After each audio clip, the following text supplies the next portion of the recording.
Greetings and salutations, this is Vespasian and today we are bringing you our first squad of Gates of Antares! You shouldn't do that or you tonsillitis. No, it's not too bad now. Right, these guys are the standard squad. They're the domari, who are regular soldiers. I have to do a quick rundown of who the Freeborn are. Antares space is really complicated and fluffy, and it's got loads of fluff to it. Nobody really likes them because they ran away and they got technology, and the people who actually didn't run away were called Concord, and they didn't really do very good because they stayed and fought and they lost. Well, they didn't lose. No, it's not.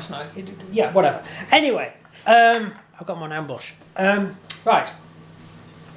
These guys are the domari, and the domari are the sort of the bog standard regular infantry types that you get in the Freeborn army.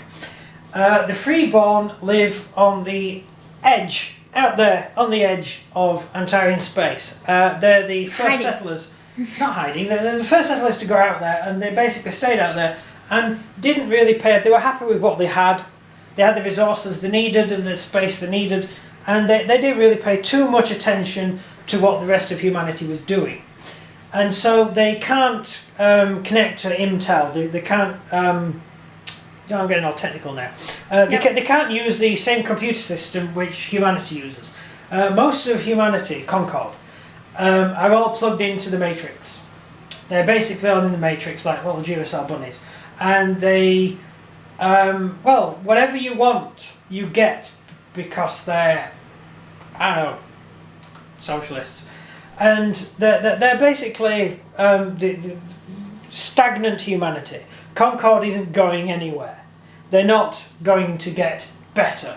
They're going to live in a dream universe. They do assimilate technology as they go, but by stealing it from other people, like like most people. Yep. However, other people are the ones who come up with the technology, like the Romans. Yeah, they're very close to the Romans. The Romans didn't invent anything. They found stuff and copied it and made it better. It was legal because people were scared of them. Well, yeah, but the Romans didn't have chainmail. They used leather armour. And then they met the Celts, and the Celts made chainmail. Halberd, chainmail. And the Romans won. And the Romans said, hey, that's cool, and they used it. And then the Spanish came up with the Spanish sword, a little sharp, swordy dagger that you stab people with really fast. And the Romans said, hey, let's use that. And the Romans met the Germans, and the Germans made steel, and the Romans said, hey, that's better than our iron, let's use steel. And so the Romans bought German steel from the Germans. And so the Romans, everything the Romans had, they stole. And or they copied from other people. That's basically what the Concord are doing. Yeah, and that's what the Concord are doing. The Concord are marching across the universe, assimilating whatever they think is useful for them. However, they all have to think it's useful, otherwise they can't assimilate it. No one has a bright idea in Concord, because there's no one who has ideas in Concord. They're all part of a computer program. You think of an idea, and every single person gets the idea. Yeah, so basically it stymies thinking and being intellectual. Same thing happened to the Islamic Empire. They imitated technology off of other people rather than inventing it themselves. Same thing as the Romans. Whereas you get things like the German Empire, the British Empire, and the Americans to an extent, and the French. Well, America's basically all of those empires invented new technology. They invented new ships, new types of ship, new ways of doing things, and that's how they expanded. Whereas other empires ate other people's technology. So the Chinese basically ate other people's technology and ways of doing things. The Mongols are probably the closest because they literally assimilated everything they met. Anything that was vaguely useful, they made part of their empire. So, yeah. These guys, however, are the Freeborn. The Freeborn are free. They're called Freeborn because they are not part of Intel. They don't have nanobots crawling around their bloodstreams telling them what to do and think and repairing them and doing things. And they're immune to the nanotechnology, and so they're free. They're humans, just like Well, just like you. I would say me, but I'm getting on a bit, and not everything still works. But yeah, we're all, they're like normal humans today. And they live out there on the edge of space, and they design their own technology. They come up with things, they invent new things, they have new ideas and build things, and they live out there on the edge. They are not, the Freeborn are not one empire. They're not a single empire. They are a conglomeration of states. The nearest I've been able to get to what they're actually like would be medieval Germany, Middle Ages and medieval Germany, with basically each town, each city, each planet being its own state. So there's a kind of federation without any rules. So all the Freeborn, I admit that they're all Freeborn, but they're not really, don't really have anything to do with each other. They have their own trade with different people. They trade with Concord. So you're saying there's different ones. There's domari, and every single one of these different feral and Vendra and all that. They're all different. No, they're all from the same houses. Quite simply, you have like the feudalistic German system. You have lots of little principalities, tiny little kingdoms, with maybe a city and a few allied cities around it. And that makes up a house. And each house has its own army. It has its own rulers, either elected or people with big guns, or people, or kings, a monastic system. And they have people in charge of each house. So each house is actually quite different in its own design. They all have access to slightly different technology. So you might have some houses that have slightly better tech, and some houses that don't. Or some the same. Yeah. And so each of these little German city-states on the edge of space has its own army. It has its own soldiers, its own special forces, its own vehicles, and all of them are more or less the same throughout the Freeborn Empire. But they're not one full empire. It's not like an actual united empire. Germany wasn't united. Germany didn't become Germany until Napoleon conquered it and made them become a country. Because he wanted a powerful country between him and Russia. Anyone wants it. If you've got Russia as a neighbour, you need someone like Germany in between you and them. So then the Russians will fight the Germans, and the French can then go off and build an empire, because they know that the Russians aren't going to be a problem. And that's the problem that Napoleon had, so he got them all to work together. If this happens in the future in Antares space, the Freeborn will probably conquer the universe. Because the Freeborn only haven't conquered the universe because they are simply a large number of individual city-states. But aren't they quite people who don't really stick out? Yeah, they're self-interested. That they have their own trade ships, the massive fleets of ships. Some Freeborn live entirely on ships. They don't. So if this was a Star Wars universe, they'd be called the Trading Federation. Yeah, yeah, sort of. Although in that analogy, the Trade Federation would be more the GAR. Well, yeah, I know, because they're robots, but they'd both be half there. Yeah. So yeah, quite close to the Trade Federation. They're a federation made up of lots of different city-states, all with the same, all with different interests. Some Freeborn work quite closely with Concord, and so they send troops and mercenaries. Concord gives them money and technology and things that they need, so they go and fight for Concord. So they're seen regularly in the Concord army fighting for the Concord. Other city-states are more allied with other people. The people they're closest to will probably be the Bormites, because the Bormites have a lot of the resources, the saleable resources that the little city-states need.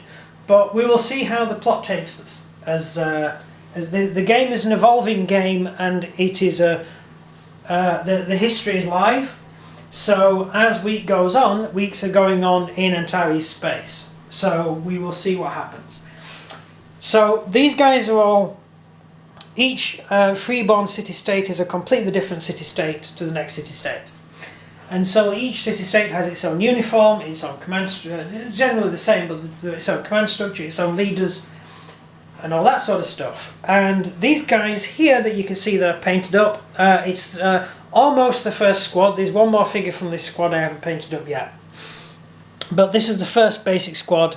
There's 6 men in a squad, and this is the squad here. There's a X launcher, which is designed to hit troops who are behind cover. So if the enemy are annoyingly hiding behind a building, it's gone. You can shoot over the building to hit them. That's the simplified version.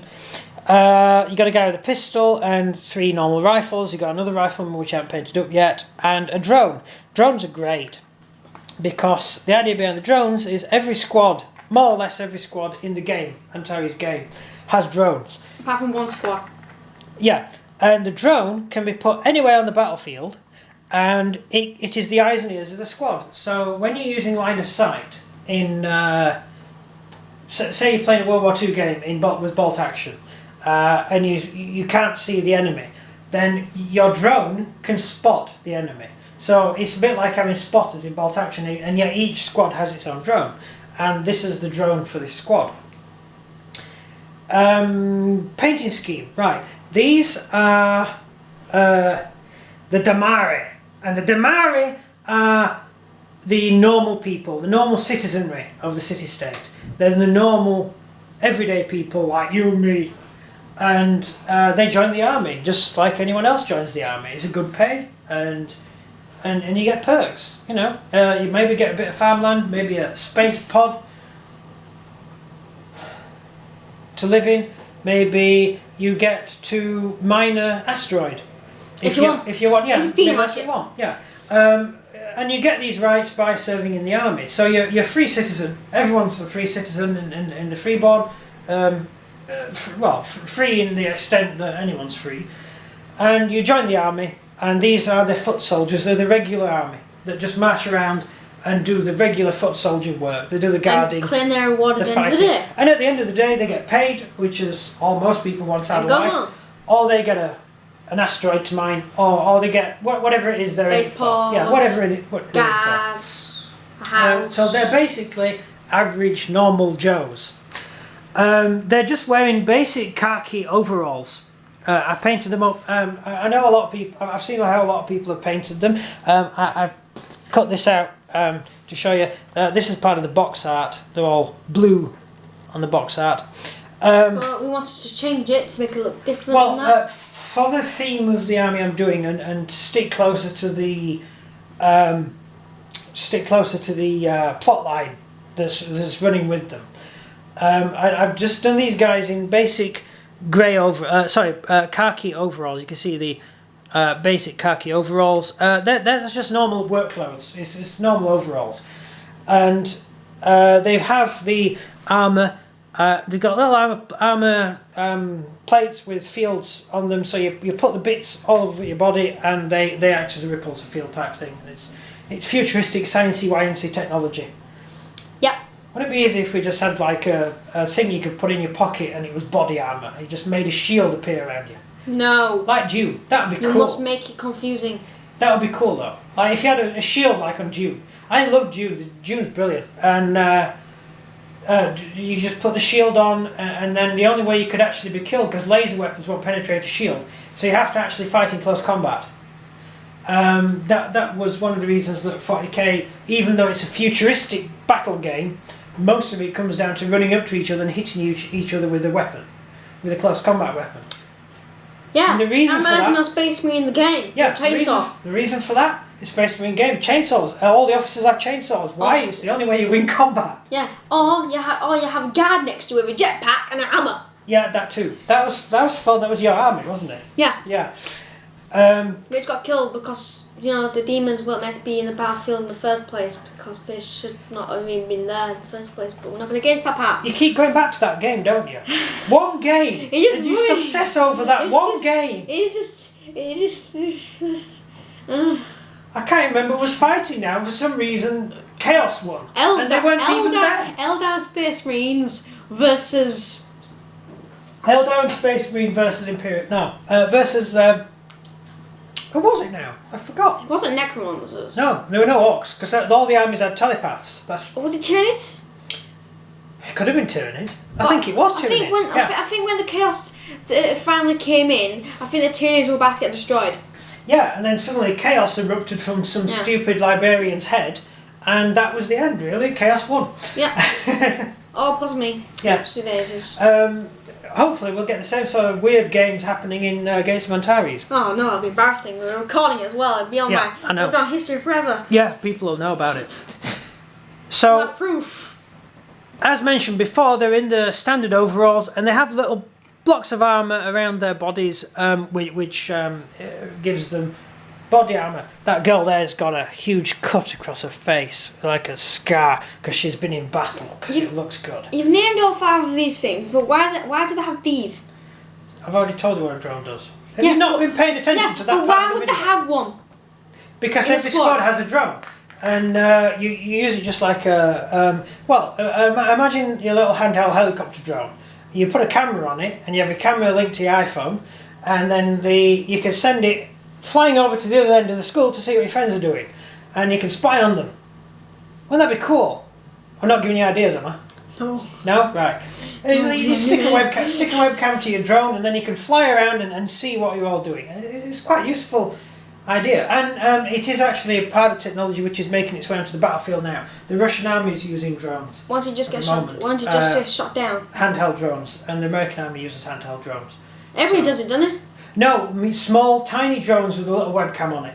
Yeah, exactly. I thought everybody does it. No, what they used to do is have a really big, expensive $20 million drone that would fly really high in the sky and take pictures from really high up, which is actually rubbish when you're a squad. If you're a squad of 8 men, it's much easier to have this little tiny drone that you could have just fly over with a little remote control stick and see what's going on behind the next paddy field or wherever it is you are fighting a war. It's actually something which is in modern technology and something which makes sense in Antares space because it's very much based on reality rather than the fictional 40k type reality, if you get what I mean. Although they are space aliens and stuff, but hey, look, it's sci-fi. If you don't have space aliens, it's not a sci-fi game. Last I've covered the thing, tunic. The gun's just painted a field grey, just a standard grey as it comes. But the guys, in order to give themselves a bit of camouflage, have put a bit of camouflage stripes on the guns just to give them an additional bit of camouflage because that's what soldiers do. I know I've seen it on telly. And the cloaks are very nicely made, and the cloaks have sort of dirt on the back, and it's just basically a trench coat. It's a standard. Is that what they call trench coats these days? They don't call them trench coats anymore. They don't. What do they call them now? We don't even have trench coats anymore, do we? Well, no, you made me sell mine because you said I look really scruffy in it. No, I didn't. I just said that it's old, you know. It's old. Well, it was old. It was like 20 years old. It wasn't 20 years old. It was about 60 years old. It was a Russian trench coat. Never mind. Yeah, it's very old. Yeah. So they have the long trench coat on, and it's all quite dirty. And you can see if you can see on the video, there are tiny little lines with the little field generators which provide the armour for the soldier. So you don't need to be in full Space Marine body armour. The armour is made out of energy fields.